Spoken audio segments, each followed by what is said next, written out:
one hand, the Trump administration wants to continue with the maximum pressure on the Iranians, on the Iranian regime.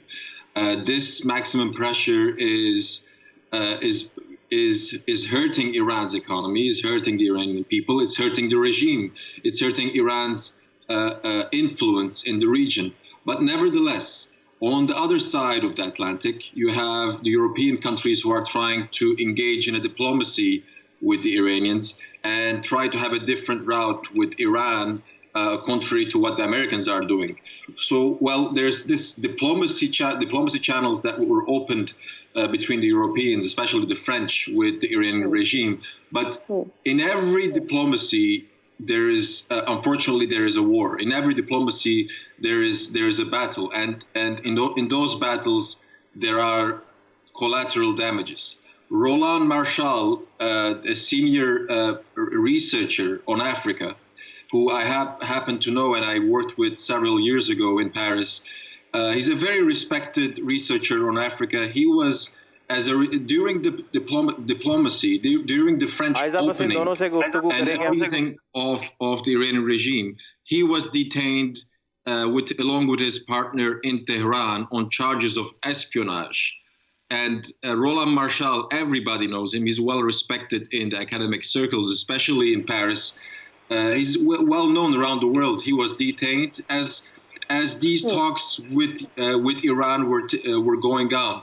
So it's a tricky situation. The French, on the one hand, are trying to open up to the Iranians. But Mr. Van, the U.S., they've come out criticizing very harshly the release of this Iranian by France. Yes, the Americans are criticizing the French because there is an agreement between the U.S. and France to extradite prisoners, especially when the detained individual is wanted by the U.S. Justice Department. A French court agreed to the extradition of Mr. Jalal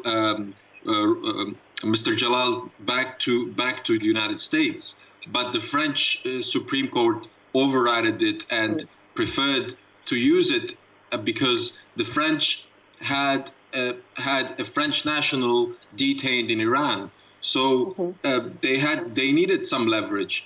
And in some way, the Americans are right to criticize the French, to say you are in a way using our maximum pressure, and at the same time disagreeing with us. But at the end of the day, you have also interests in Iran that you need to secure.